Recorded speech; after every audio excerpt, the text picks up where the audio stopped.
Hey guys, welcome back to the channel. Today is a really cool and important day. You probably didn't hear about it on any mainstream media channel, but today the second country in the world adopted Bitcoin as their legal currency or legal tender. So the Central African Republic, a little under 5 million people in the country, their parliament or their government voted unanimously, which is pretty interesting, unanimously to make Bitcoin a legal currency in their country, which follows the suit of El Salvador, which is a little over 6 million people, slightly larger country. But even with that, 6 million people is, I don't know, 1/7 of the population of California. And in the U.S.'s last stimulus or Build Back Better bill, El Salvador was named as, potentially a problem for the United States because, apparently them using a different currency outside the dollar to do transactions is problematic for a big bad country like the United States. So Central African Republic, very small, landlocked country. If you don't know where it is on a map, that's okay. I didn't quite know where it was either. It's next to Sudan, Chad, Cameroon, and the Democratic Republic of Congo. So not a bunch of economic powerhouses surrounding it, but the move signifies a change that's happening in the world, that people are looking to go toward sound money. That after months and months, especially the last 2 years or so of rampant inflation, people are looking to put their wealth into something that's both sovereign and inflation proof. So, if you're not on the Bitcoin train, I do hold some Bitcoin. I don't have a lot of Bitcoin. I'm not one of these people that invested in 2014 and bought it at dollars. I got it when it was in the $20,000 and $30,000 range. So I don't have a lot. But, if you're not on the Bitcoin train, you might be like, well, Bitcoin is just as fake as all the other fiat currencies. It's just numbers on a screen. And to that, you might be partially right. But what money represents, or what we use as money, as an indicator of wealth.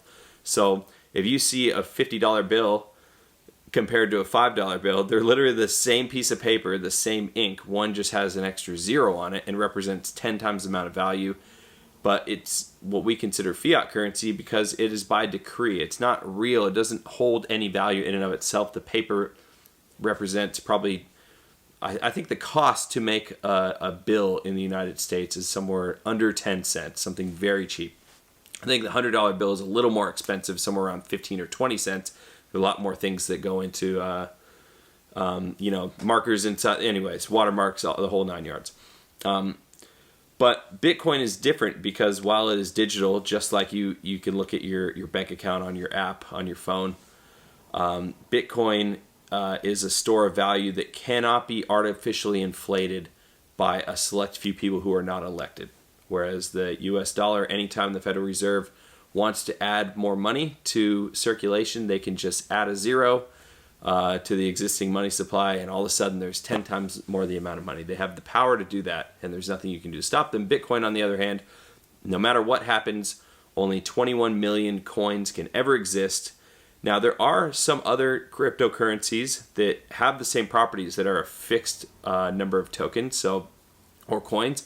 So why does that make Bitcoin special? Well, Bitcoin's special because of its network. It was the very first, or the very first to rise in popularity, and it's kind of a winner take most industry in which, but just by name recognition and access, it now has been able to build technologies upon its base layer that are going to be nearly impossible to emulate, replicate, or overcome.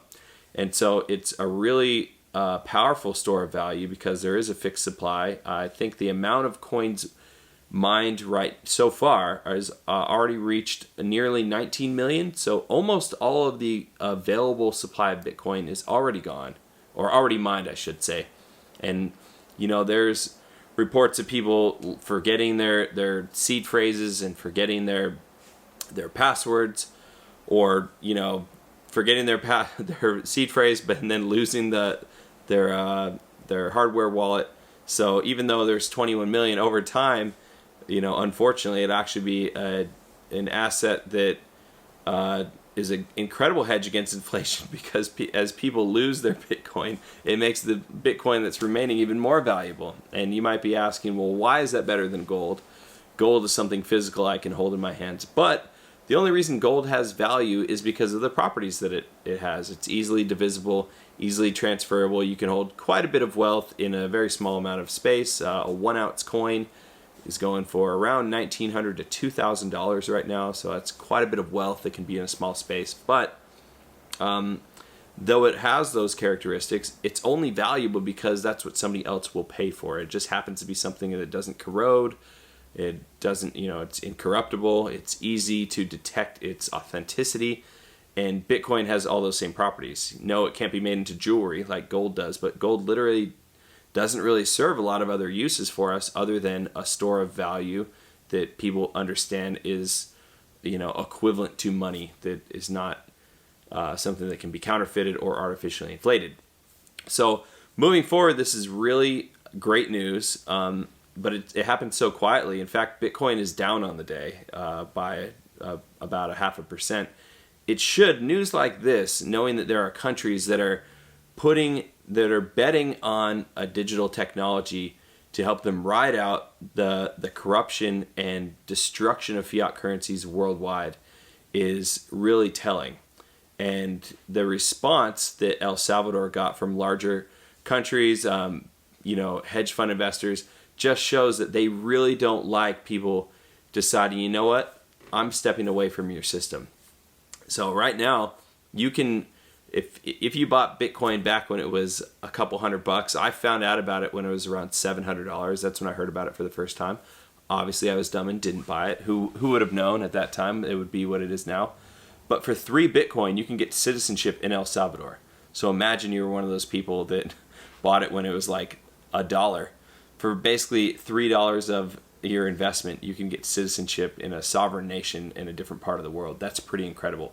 So we've yet to see if there will be citizenship by investment opportunities in Central African Republic. I'm sure there will be, and I'm sure there will be plenty of people who are interested in taking advantage of that because of the tax breaks and the ramifications that you could avoid by just transferring your wealth into another country that is a little more friendly towards investors. So that's all I have for you today. If you like this video, give me a thumbs up. If you have any questions or comments, if you think I've said something that's not true, or you'd like to correct the record or add to what I've shared with you, please do so in the comments. The best comment I will pin. Guys, as always, thank you so much for watching. God bless and have a great day.